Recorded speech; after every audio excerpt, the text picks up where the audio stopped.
This video is about how to survive unenjoyable emotions, especially the ones that tend to hang around for a while. Now obviously there's lots of different types of unenjoyable emotions and they do give us quite different sensations. So for example, we feel quite different when we feel worried compared with how we feel when we feel sad, but they are both unenjoyable emotions. But I'm going to explore in the first part of this video the idea that some emotions can come and go really quickly, like feeling angry or shame or being scared, while others tend to hang around for a bit longer, like being worried or feeling sad. So let's take a look at some of these emotions. So let's start by thinking about anger. So emotions that arrive really quickly, like anger tends to, often need us to manage our reactions so we don't make the situation worse. When anger's triggered, it's usually for a short while, although we can trigger anger again just by thinking about what happened in the first place to make us angry. Such is the power of our thinking. It's a good job we don't usually stay angry for a long time, as being angry can be quite exhausting. It's an emotion that uses up a burst of energy. So now let's consider being scared. So being scared tends to only last as long as there is a threat that is scaring us. And the emotion usually goes once the threat is gone. Fortunately for most of us, we don't often have things that seriously threaten us. It's another emotion that can use up a lot of energy. So it's a good job we don't tend to feel it strongly for a long time in one go. So now let's consider shame, which is an emotion that's not often talked about, but it can have quite a strong effect on us. We feel shame as a reaction to feeling bad about ourselves, maybe because someone criticises us or insults us, or when we make a silly mistake that others laugh at or tease us about. It's the opposite of feeling proud or pleased about ourselves. Feeling shame can arrive quite quickly and stop us in our tracks. It can instantly take all our confidence away. If it lasts for longer than the moment where we feel bad, it turns into things like guilt or feeling ashamed. So, as I said before, with emotions that come and go quickly, it's about managing our reactions in the moment that we're feeling them and trying not to react in a way that makes the situation worse. Sometimes shame can make us react aggressively. So now let's have a look at some emotions that can last for longer. Now let's think about sadness. Well, sadness usually happens after something upsetting has occurred. It's an emotion that can stay for a while, so we usually need to get good at coping with it, as we often can't actually change much about what it was that made us sad in the first place. If something really upsetting has happened, we can expect to feel sad for quite a while, and we can't usually rush the sadness away, but we can get better at coping with it. So let's take a look at worry now. So worrying can sometimes go on for quite a while. It can be described as being a bit scared for a long time. Not the full-blown fear that we'd feel if a lion was chasing us, but a sort of inescapable background fear. It's another emotion that it's a good idea to get better at coping with, as we can't usually change much about what is making us worry, or we probably wouldn't be worrying. And that's what this video is about, looking at emotions that can affect us for a while, like worry and sadness. Emotions that don't usually tend to come and go really quickly. Everyone will experience emotions like worry or sadness every now and then, and it's important not to panic when we feel them, as they are normal and a normal part of being human.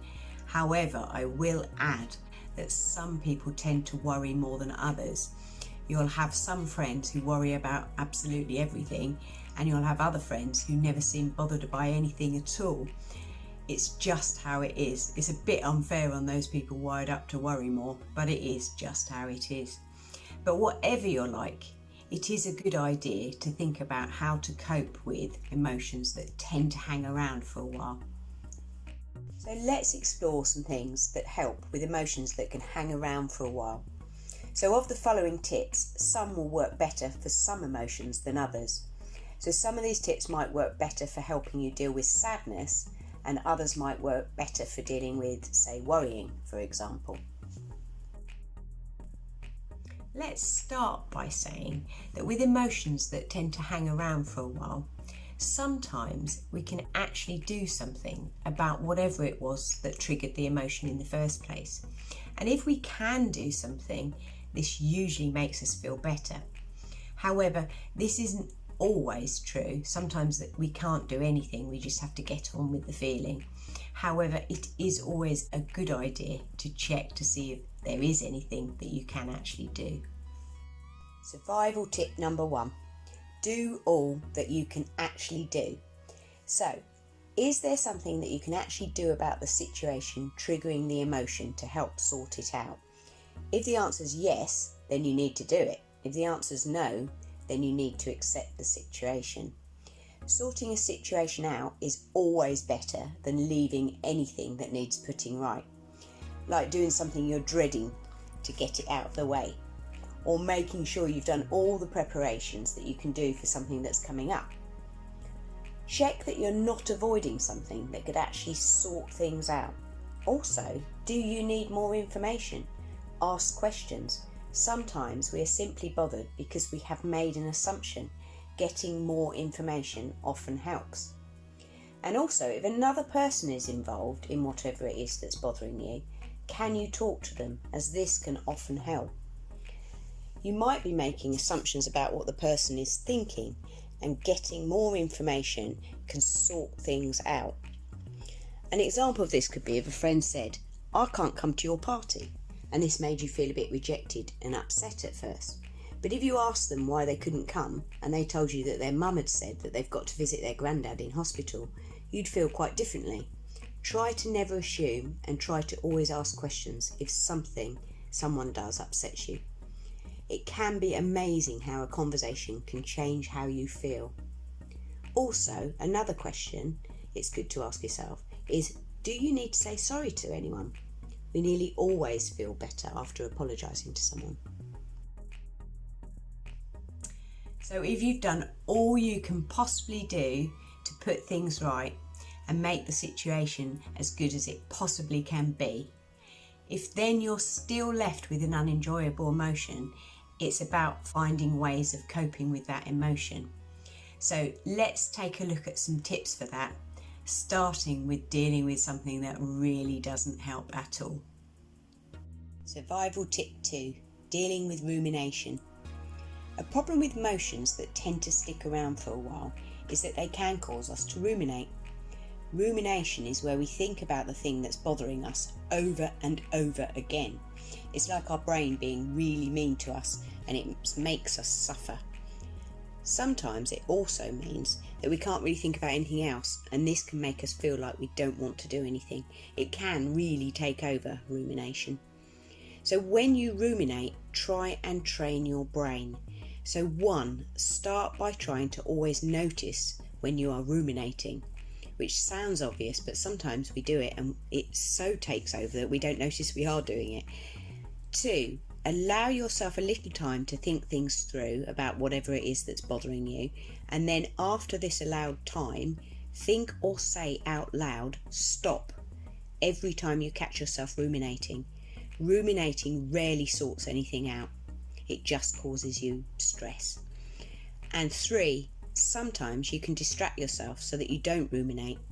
You can do this by doing something that uses up all of your brain, like playing a game with someone, playing with a pet, or watching a movie that you know you love. Survival tip number 3, talk it through. Well, people give this advice all the time, basically because it's true. Finding someone you trust to support you and let you talk through whatever it is that's bothering you can really help you feel better. Talking with someone is not always about finding answers or sorting everything out. Usually, someone just taking the time to really listen to us and show us some sympathy can really help us feel better. Survival tip number 4, finding things that soothe you. However unenjoyable an emotion is, we can usually find things that make us feel better or at least less bad. Unfortunately, sometimes when we're feeling emotions like sadness or worry, we don't really feel like doing very much. So sometimes we have to push ourselves to do them. If you manage to do this, you nearly always feel better, for a while at least. So the kind of self-soothing things that people do are to go for a walk outside, perhaps listen to some music, have a good cry even. Some people write down how they're feeling and they find that helpful. Some people can think about all the things that they're grateful for, and that can help. Also, doing something you know you love doing is always something that will help you feel a bit better, and spending time with someone who you really like or love can help. The next few tips are about helpful thoughts to have. In other words, thoughts that can sometimes help us to feel better in situations where an unenjoyable emotion has been triggered, especially one that's been hanging around for a while. Because as we know, thoughts can have a big impact on how we feel. Survival tip number 5, learning from the situation. Quite often when things happen that trigger unenjoyable emotions, there's an opportunity to learn something. If you've made a mistake, always ask yourself what you've learnt from it and what you would try to avoid doing again. But also, more importantly, don't give yourself a bad time for making a mistake. Everyone makes them, and pretty much all mistakes can be forgiven. Try and get good at really understanding and believing this. Try laughing at your mistakes. That can help too. There are other things you can learn when you experience unenjoyable emotions, like learning more about yourself. You learn what bothers you and what doesn't. You might also learn what helps you cope with difficult situations, or you might learn who you can rely upon. Survival tip number 6, dealing with change. Well, nearly everyone struggles with change in one way or another, and unenjoyable emotions that stick about are sometimes linked to change. These emotions can be about a change in the future that we're worrying about, or a change that's happened that has made us unhappy or unsettled because we liked how it was before. It's important to understand and tell ourselves that change can unsettle us and can be challenging, but this always passes, and whatever changed soon feels normal again, and we get completely used to it. Survival tip number 7. Know others will be feeling it too. Whatever you're feeling, there will always have been someone else who's gone through the same as you're going through, and they will have felt the same. In situations where lots of you are going to be doing the same thing, for example, like having a test at school the next day, there is some comfort in knowing you won't be the only person feeling dread or whatever you're feeling. So imagine the night before you go back to school after the summer holidays. For example, some children really look forward to it, but probably most will be feeling nervous, worried, or full of dread. It's totally unenjoyable to feel like this, but there is some comfort in knowing that other people will be feeling the same, even if they don't always admit it. Survival tip number 8. Remember, feelings don't last forever. Always remember, feelings come and feelings go. Surprisingly, even though we all know this and have lots of proof that this happens, when we're feeling a strong, unenjoyable emotion, it's hard to imagine that it will ever not be there anymore. So a good thing to remember, and to sometimes say out loud to yourself, is, this is not how I will always feel, or like I prefer, this too will pass. And now for the final tip. Well, this tip is all about changing our perspective, which is actually just a fancy way of saying changing the way we think about whatever it is that's bothering us. Survival tip number 9. Thinking about what's bothering you in a different way.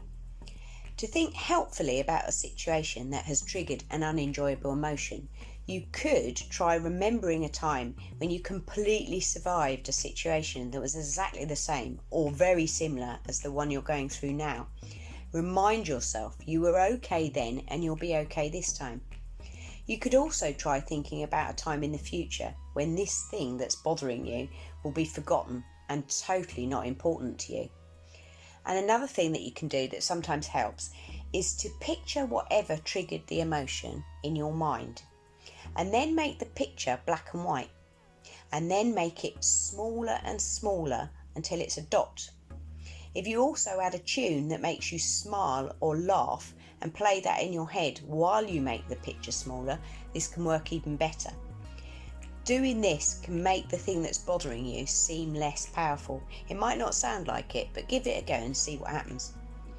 So those are my tips for now. You might like to try and remember to watch them next time you have an unenjoyable emotion that is staying around for a while. It might help. So what have we learnt? Well, we've learnt that some unenjoyable emotions can be with us for a while. We've also learnt that sometimes there's things that we can actually do to help sort out a situation that is triggering unenjoyable emotions. But if we've done all that we can do and we're still feeling something, then it becomes about managing the unenjoyable emotions. And we've also learnt that we can get better at surviving unenjoyable emotions.